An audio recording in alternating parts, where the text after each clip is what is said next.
Some cases haunt you because of how violent they are. Others haunt you because of how ordinary everything looked right up until the moment it wasn't. This is one of the second kind. A husband, a father, a man neighbors described as the last person you'd ever suspect. By the end of that night, one woman was gone, and it was only because of one 12-year-old girl's quick thinking that anyone else survived to tell this story. I'm Marshall. This is another case I closed. And this is how it happened. The Whitmore family had lived on Cedar Lane for almost 9 years. Mark Whitmore worked as an insurance adjuster. His wife, Angela, taught 3rd grade at the local elementary school. They had 2 kids, 12-year-old Emma and her younger brother, Josh, age 7. By every account I gathered afterward, they looked like a normal, stable family. Mark coached Josh's little league team. Angela ran the school's book fair every spring. Neighbors described them as friendly, private, never any noise complaints, never any visible trouble.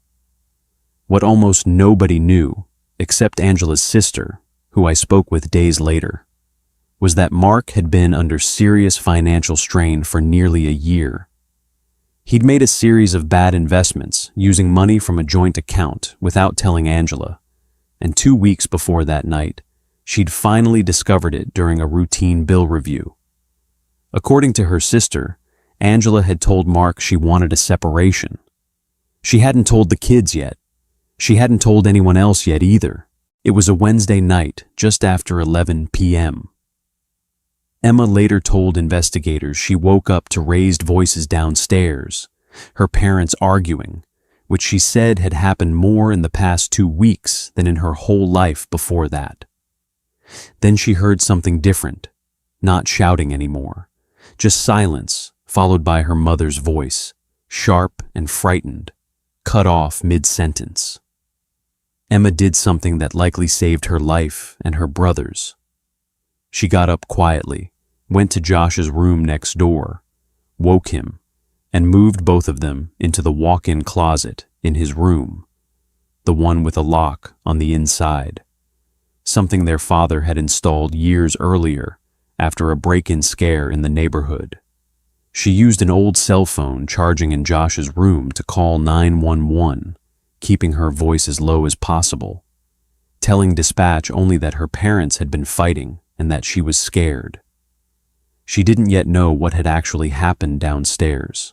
Patrol arrived at 11:24 p.m. The front door was unlocked. Officers found Angela Whitmore in the kitchen. She had been fatally injured. Mark Whitmore was found sitting on the back porch steps, phone in his hand, seemingly waiting.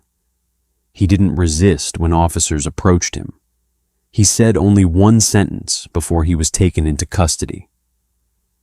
"I didn't mean for it to go like this." Officers cleared the rest of the house and found Emma and Josh still locked in the closet upstairs, exactly where Emma had left them, phone still connected to dispatch. Neither child had been physically harmed. I arrived shortly after and spoke briefly with the responding officers before turning my attention to securing the scene and making sure both kids were transported somewhere safe, with Angela's sister, who arrived within the hour. In situations like this, the account from the person in custody is only ever a starting point, not the full picture. Mark waived his right to an attorney initially and gave a statement at the station that night, though it changed in small but important ways over the following days. He claimed the argument had escalated unexpectedly, that Angela had told him she was taking the kids and leaving permanently, and that he lost control in a moment of panic over the idea of losing his family. He described it, in his own words, as something that wasn't planned. But that account didn't match what we found during the investigation. Angela's sister told us Angela had confided 3 days earlier that Mark had said something that frightened her enough to mention it specifically. "If you take my kids from me, you won't have anywhere to take them to."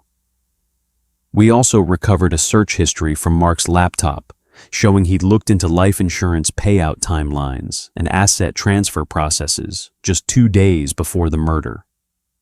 Research that suggested this wasn't purely a moment of impulsive rage, but something he had at least partially considered in advance. Prosecutors needed to establish intent, not just the act itself, to pursue the strongest possible charges.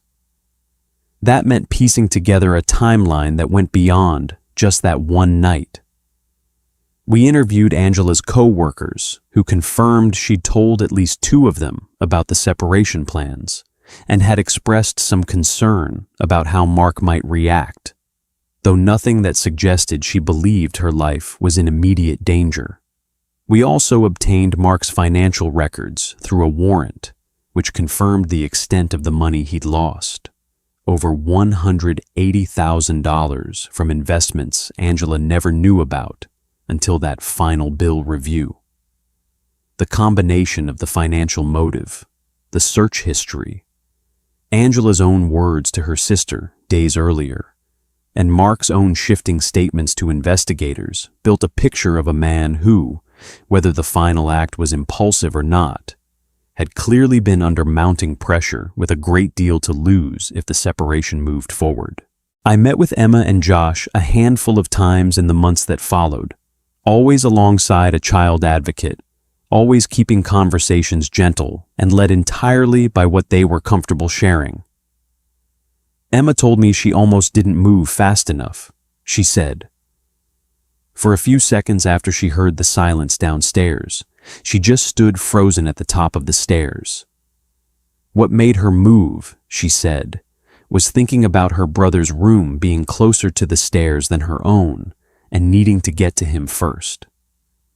She never went downstairs that night. She never saw what happened in the kitchen. And in a case like this, that mattered. It meant her testimony could focus entirely on what she heard and the actions she took to protect herself and her brother without her having to describe anything beyond that. The trial took place just over a year later. Prosecutors presented the financial records, the search history, Angela's statements to her sister and co-workers in the days prior, and the physical evidence collected at the scene.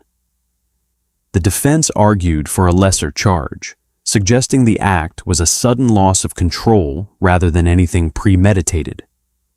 But the combination of the research into insurance payouts, the specific comment Angela had relayed to her sister days before, and the scale of the financial motive led the jury to reject that argument. Emma's 911 call was played for the jury, establishing the timeline of that night, though she was not required to describe anything she hadn't personally witnessed.